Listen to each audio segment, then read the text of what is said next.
The story behind Ashlar Hall is something quite interesting. As you look at this castle-like building, you start to think to yourself, what happened here? Or what's the story behind this place? Hi, I'm Zach and welcome to Rooted Expeditions. Today we will be diving into the history this mansion holds, from originally being built as a home for a man and his family to a man who claimed to be an alien. Yes, you heard me, an alien. But we will get into that in just a moment.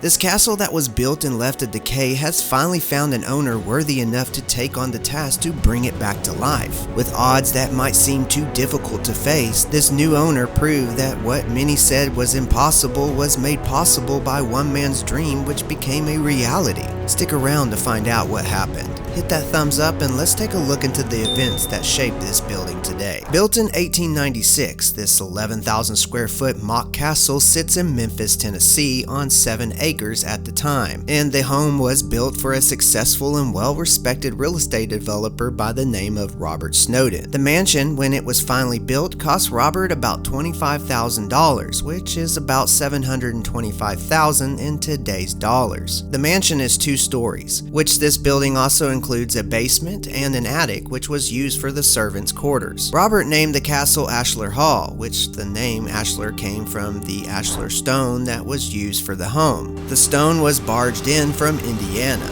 and set in place by masons from Nashville. Robert would live in the home until his death in 1942. The home would be passed down to his children, but the upkeep of the home seemed to be too much for the family. Then, only 5 years later, in 1957, the property was sold when his wife Sarah died. Investors in the city would purchase the home and its 7 acres. They would start to sell off the land around the home and where it sat on for about $50,000 an acre. The land would sell and high-rise apartment buildings would be constructed to the east and to the west of this mansion. Ashlar Hall itself at one point was thought to be on its way to being demolished, since all the land was selling, but it was saved when the Ashlar Hall was purchased to be used as a restaurant. The home would be transformed to accommodate the restaurant, which they would name it the Ashlar Hall Restaurant. Then in 1983, the mansion would be added to the National Register of Historic Places. The building continued as a restaurant until the 1990s, when it was purchased by the man who went by the name of Prince Mongo. This man, whose real name is Robert Hodges, claimed to be a 333-year-old prince from the planet Zambodia. He says he was sent by Zambodian spirits to protect the city from natural disasters. He would dress up in this strange outfit and he would wear this long blonde wig along with his stump punk goggles,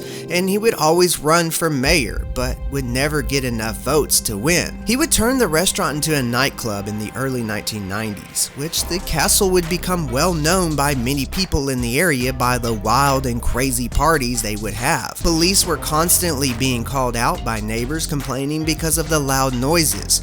People would be found skinny dipping in the club's pool. There were even many reports of underage drinking going on at the club, which, by the way, would cause many problems for Mongo.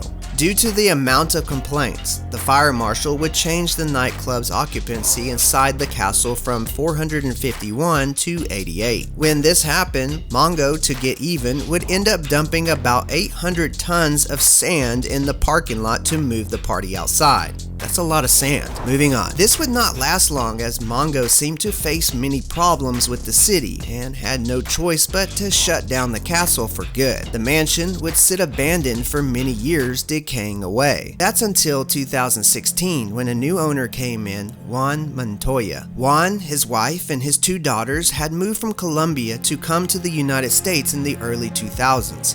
He would end up having 2 more children in Memphis, Tennessee, where they live. Juan was a hard and very successful man. He would work for a construction company in Memphis. Then shortly after, while working for this construction company, he would start investing in properties. While working around town, Juan would always drive by Ashlar Hall and would be amazed and would say that one day he was going to own it. He had this vision that it could be more than what it was. While looking at this abandoned and decaying building, he would say that he wanted to remodel and bring this castle-like structure back to life. And in 2016, his dream of owning this property became a reality.